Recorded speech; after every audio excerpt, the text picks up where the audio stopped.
나눠서 투자 전략 세워드리겠습니다. 찐 스크리닝이고요. 유한타증권의 박진희 부장 연결하겠습니다. 안녕하세요. 네, 안녕하세요. 예, 오늘 시장의 핵심 마켓 스크리닝 어떻게 하셨어요?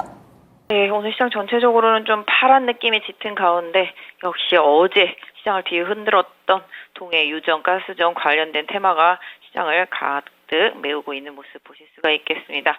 정말 우리 시장이 이게 좀 테마로 이어질지 내지는 정말 산유국의 꿈이 이루어질지는 좀 더 지켜봐야 되겠습니다만은 시장 전체가 관련주들로 가득한 모습 보실 수가 있겠습니다. 장 초반부터 한국가스공사 급등한 모습입니다. 조금 아까부터 좀 윗꼬리가 나오기 시작한 모습 보실 수가 있겠고요. 대부분의 종목들이 윗꼬리들이 많이 달리고 있습니다. 뭐 대성에너지나 뭐 이런 것들 좀 윗꼬리가 많이 달리고 있고요. 특히 강관업체들 같은 경우는 이제 동양철강 같은 경우가 어제여서 오늘도 상한가 들어간 모습인데요. 나머지들도 이제 슬슬 조금 매물들이 일부 나오는 모습들이 좀 비춰지고 있다 말씀드릴 수가 있겠습니다. 강관 피팅 업체들 변동성 좀 커지고 있으니까 좀 챙겨보셔야 될 것 같고요. 장 초반에 좀 밀리던 화장품 쪽들이 다시 또 저점에서 올라오는 모습들이 좀 눈에 포착되고 있다 말씀드릴 수가 있겠고, 오늘은 또 바이오 섹터주들도 어제에 이어서 강세 흐름이 종목별로는 좀 이어지고 있고요. 2차 전지주들 지금 바닥에서 에코프로가 조용히 올라오고 있는 상태이고요. 코스모 신소재도 바닥을 잡고 올라오는 모습 이어지고 있습니다. 포스코 퓨처엠 비롯해서 2차 전지 섹터주들, 소재 섹터주들 그동안 좀 많이 빠졌던 만큼 기술적인 반등이 좀 나타나고 있는 모습 보실 수가 있겠습니다. 전체적으로는 지금 그동안 좀 많이 올랐던 종목들 좀 약하죠. 지금 삼성전자라든지 현대차 좀 약한 모습 보실 수가 있겠고요. 대체로 뭐 구리 관련주들, 전선 관련주들 그동안 많이 올랐던 쪽들도 차익 실현 매물 좀 나오고 있는 모습입니다. 바이오 섹터주들 좀 강하다고 아까 말씀드렸었는데요. 좀 최근에 좀 강세 흐름 보이고 있는 종목들이 계속 강한 상태 속에서 지금 펩트론이라든지 앱클론 이런 것들도 좀 부각이 되고 있고요. 알테오젠 강세도 지금 계속적으로 이어지고 있는 모습 보실 수가 있겠고요. 그 외에도 다른 뭐 바이오 업체들 인벤티지 랩이라든지 에이프릴 바이오 등도 반등에 나서고 있고, 어제 급락했었던 에이비온도 급등하는 모습 보실 수가 있겠습니다. 화장품도 아까 말씀드렸지만 종목별 말씀드리면 뭐 코스메카 코리아라든지 그다음에 코스맥스 이런 쪽들 강하게 올라오고 있고요. 최근에 토니모리의 초강세가 눈에 많이 띄고 있고, 오늘 클리오라든지 뭐 이런 부분들까지도 좀 반등이 나오고 있는 반면에 시장 지금 전반적으로 좀 반도체 섹터도 좀 약한 모습, 어제 많이 빠졌던 한미 반도체는 좀 반등하는 모습 말씀드릴 수가 있겠습니다. 하나씩 보겠습니다. 오늘 첫 번째 키워드는요. 아무래도 이 동해 가스전 관련된 종목군들 이쪽에 강세 흐름이 뚜렷하게 나옵니다. 강세도 강세인데요. 거래 대금이 놀랍습니다. 현재 한국가스공사가 거래 대금 1위를 기록하면서 6천억가량, 그리고 두 번째가 흥구석유입니다. 그런데 흥구석유 어제 급등을 했음에도 불구하고 현재 시가총액이 3천억 미만이거든요. 거래 대금이 2,277억 원, 거의 한 바퀴 정도 개장한 지 30분밖에 안 됐는데 빠르게 손바뀜이 나타나고 있는 흥구석유의 움직임, 뭐 한국석유도 거의 뭐 상한가 부근의 시세를 나타내고 있습니다. 관련된 종목군들이 점점 많아지고 점점 강해지고, 그리고 자금의 쏠림도 상당히 강력해지고 있는데 이런 현상을 어떻게 보시는지, 그리고 대응 전략도 같이 제시를 해주시죠. 네, 일단 좀 뭐랄까요, 시장에 자금이 너무 좀 쏠림 현상이 상당히 강하죠. 정말 농담처럼 불나방 매매를 하시는 분들한테는 오히려 수익이 더 잘 나오고, 끈질기게 이제 종목들을 좀 갖고 믿고 있는 분들은 항상 제자리에 있는 것 같은 느낌을 지울 수가 없는 최근 시장 흐름인 것 같습니다. 일단 뭐 지금 동해가스전 관련주 어제 대통령이 직접 밝히면서 시장에 강하게 테마가 형성이 됐습니다. 일단 시추를 하기 위해서는 뭐 작업도 많이 필요하겠고요. 한 1년 정도가 일단은 걸리고, 그래야지만 이제 가스부가 확실히 있는지 뭐 유전부가 있는지 이런 부분들을 좀 확인할 수 있을 거라고 알려지고 있습니다. 상당 이 포항 요 일대는 예전에도 사실은 뭐 기사 2018년도 19년도 기사 보시면 알겠지만 그때부터 계속 작업을 한 것들이고요. 계속적으로 해왔던 것들입니다. 갑자기 뿅 하고 나타난 건 아니다라는 거죠. 그래서 그때부터 또 계속 했었고 계속 이제 연구했었던 부분인데, 일단 뭐 가능성이 뭐 20% 정도 된다고 뭐 기사화 되어 있으니까 이 부분을 좀 참고하실 필요가 있겠는데, 실질적으로 이 가스부 그다음에 석유부 이런 부분이 존재하는지는 좀 파봐야 하는 부분이라고 합니다. 그래서 정말 파봐서 나와 봐야지만 있는지 없는지를 아는 거지, 지금은 뭐 엑스레이나 MRI 정도 찍어서 여기 있을 것 같아 이런 느낌 정도라고 보시면 좋을 것 같아요. 근데 이것도 파는 것도 사실 이렇게 위치를 선정이 되게 중요하고 심해 보기 때문에 상당히 기간도 많이 걸리고 비용도 좀 많이 든다 말씀드릴 수가 있겠습니다. 실질적으로 우리나라가 산유국의 꿈을 이루어서 정말로 기름이나 그다음에 가스가 나온다라고 한다라면은 그때 이제 수혜받는 업체들이 결정이 될 텐데 진짜 그때 가서 수혜받는 업체들은 뭐 강관 업체들이 되겠습니다. 박아야 되니까 그래서 박아서 이제 빼내야 되니까 강관 업체들이 수혜 볼 수 있겠고 그 정도 그 전에 이제 시추 작업을 하고 이러는 것들은 거의 외국 업체가 하기 때문에 국내 업체들은 수혜가 거의 없다라고 보시는 게 맞다라고 보실 수가 있겠습니다. 다만 지금 기대감에 이제 가스공사라든지 그 외 업체들 많이 오르는데요. 근데 좀 이름만 보고 그냥 막 투자하시는 건 안 됩니다. 사실 석유공사 때문에 한국 석유라는 회사는 계속 이름만 나오면 올라오는데 이 회사는 아스팔트 관련 회사고요.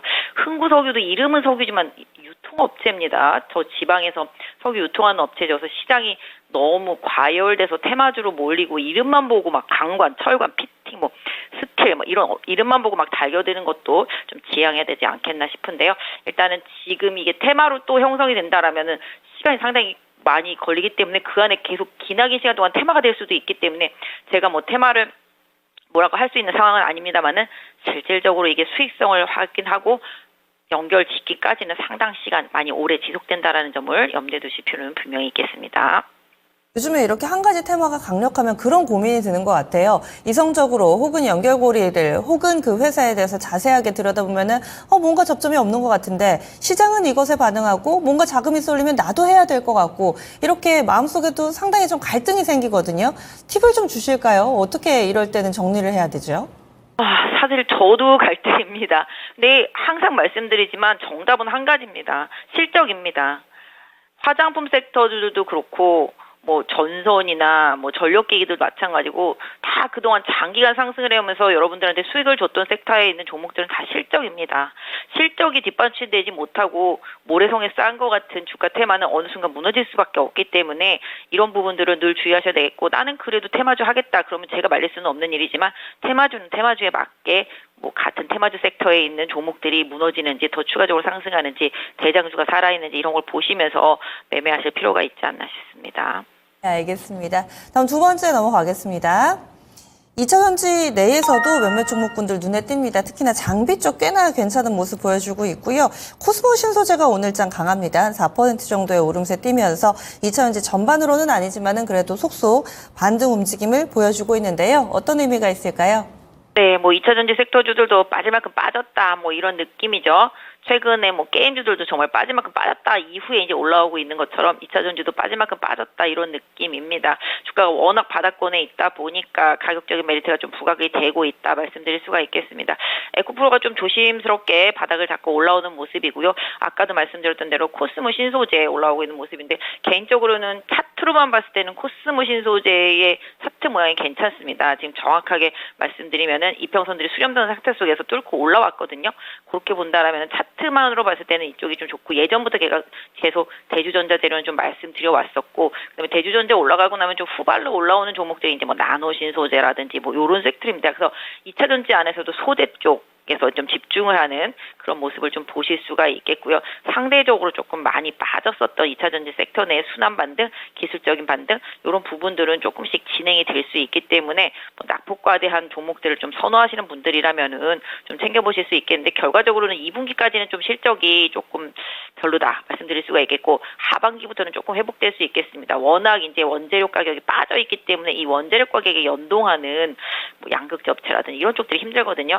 근데 전에도 말씀드렸는데 LNF 같은 경우가 이제 좀 적자 상태가 조금씩 감소할 수 있으니까 이 부분을 좀 참고해 보시고 이제 에너지 저장 장치 요거와 관련해서도 이제 소재단에서는 계속적으로 뭐 소모가 될 수 있는 부분들이 좀 시장에서 가격적인 부분과 함께 올라오고 있기 때문에 지금 바닥에 빠져 있는 뭐 음극재가 먼저 움직였지만 지금 양극재 그 외에 이제 기타 이제 귀금속 뭐랄까요 소재 이런 쪽들과 연관되어 있는 2차 전지 쪽들 물론 장비주들이 또 미리 움직인 부분들도 분명히 있고요. 그래서 일단 최악의 구간은 조금씩 지나가고 있기 때문에 단기적으로는 최근에 찍었던 저점을 기반으로 해서 2차 전지 섹터는 가격적인 메리트를 볼 수 있는 구간에 접어들었다 말씀드리도록 하겠습니다. 네, 다음 마지막 키워드입니다.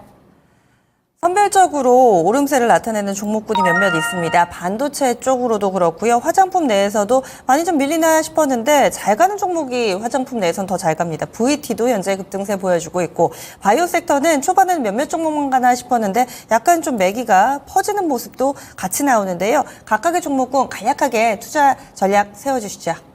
네, 반도체는 워낙 많이 빠진 상태 속에서 변동성이 좀 있는 상태입니다. 지금 한미반도체 좀 반등하는 모습이고, 그다음에 심텍도 슬슬 좀 반등 채비를 보여주고 있어서 좀 챙겨보실 필요가 있겠습니다. 최근에 가온칩스나 STI 등도 반등 시도가 좀 나오고 있어서 반도체 섹터도 좀 몇 달 조정을 받았기 때문에 가격적인 부분들을 좀 보실 필요가 있겠고요. 실질적으로 지금 화장품 섹터 아까 말씀드렸죠. 실적입니다. 가성비의 갑이 한국 화장품이라고 하죠. 한국 화장품들 흐름 계속 좋게 보이는데요. 최근에 한국콜마도 흐름 좋습니다. 한국콜마라든지 코스맥스, 코스메카 코리아 같이 OEM, ODM 업체들 계속 챙겨보시는 전략 좋겠고요. 실리콘2도 지금 다시 또 살아나고 있다라는 점, 그래서 화장품도 실적으로는 안 밀린다. 이 부분하고 바이오도 학회 이슈 이후에 주력으로 가고 있는 종목들 계속 말씀드렸습니다. 계속 봐야 되는 바이오 섹터주들을 계속 말씀드리고 있고 그 종목들이 지금 강세를 보이고 있는데요. 오늘은 좀 낙폭과대한 바이오 업체들, 아까 말씀드렸던 인벤티지라든지 그다음에 에이비온 이런 쪽들도 강하게 올라오고 최근에 펩트론, 앱크로 이런 쪽들도 좀 바닥을 잡고 올라오고 알테오젠이 좀 대장 역할을 해주고 있기 때문에 개인적으로는 바이오 섹터주들도 금리나 기대감이 슬슬 올라오고 있기 때문에 챙겨서 보시면서 시장 대응하셨으면 좋겠습니다. 네, 알겠습니다. 오늘 말씀 고맙습니다. 네, 감사합니다. 네, 유한타증권의 박진희 부장이었습니다.